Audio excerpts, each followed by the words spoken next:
There is new controversy surrounding the blockbuster divorce between Bill and Melinda Gates. The Wall Street Journal reported that Bill Gates resigned from Microsoft's board of directors last year after the board hired a law firm to investigate an affair that he'd had with an employee 20 years ago.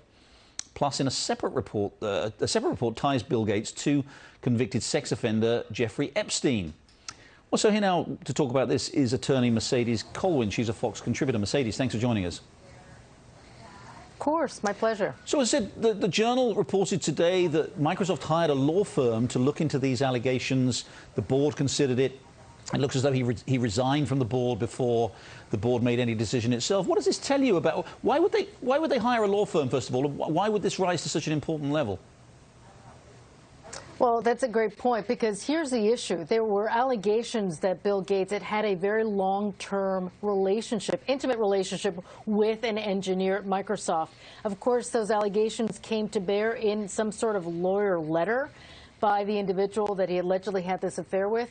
And it's easily triggered because of the balance of power, the imbalance of power, because you have someone who is high up, a senior executive within the company, who's allegedly having an intimate relationship with a subordinate.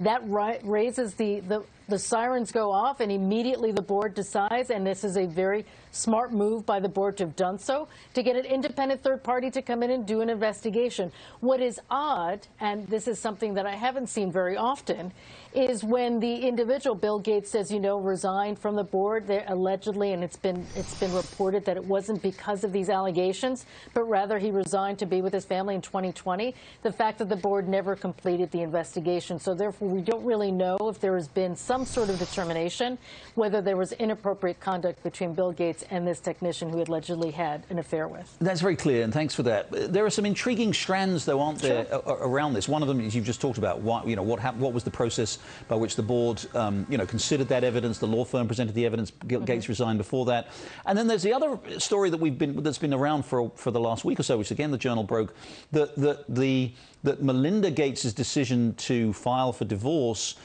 came after she'd learned about the Bill Gates' relationship with Jeffrey Epstein. Now, again, everybody's stressing that Gates stresses it was purely because of philanthropic interests. There was no personal relationship there.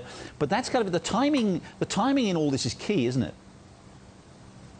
There's so many moving parts, Jerry. You have the affair that's been made known in 2019. Then there was also these allegations that Bill Gates had acted inappropriate at Microsoft over and above the alleged affair with this technician. Then you have the relationship with Jeffrey Epstein that dates back to 2011. And Bill Gates, when given the opportunity and confronted with this relationship that he had, he said he regrets that he had any sort of encounter with Jeffrey Epstein. He didn't know that he was on Jeffrey Epstein's plane. He made it clear that it wasn't a personal relationship, but rather he was trying to look for inroads for his philanthropic work. So inroads with just very wealthy philanthropists who could contribute to his foundation. Does any of this, Mercedes, you think, affect the divorce? I mean, we're learning a bit more. There have been several articles now, as the New York Times article too, about other relationships, which references other relationships Bill Gates might have had. How does that play into the larger picture of this divorce? It gets really sticky when you're talking about two individuals that want to continue in the foundation. We know that they want to continue running the foundation together, but more and more of these allegations, more and more of the discomfort that it's actually been reported that Melinda felt during the course of the marriage, at some point, will they really truly be able to continue working side by side with each other for the foundation? At some point, if it becomes unbearable for either of these individuals, if it's unbearable for Melinda, or even the board of directors of the foundation, if they believe that somehow it's not possible for these two individuals to continue working together, especially when you hear some of the extreme allegations that have been raised concerning Bill, it might just come to bear that there will be just one individual running that foundation. It may not be Bill Gates after all. That would be a remarkable outcome. Very interesting indeed. We'll continue to watch that. Mercedes Colwin, thanks for joining us. My pleasure. Thanks, Jerry. Thank you.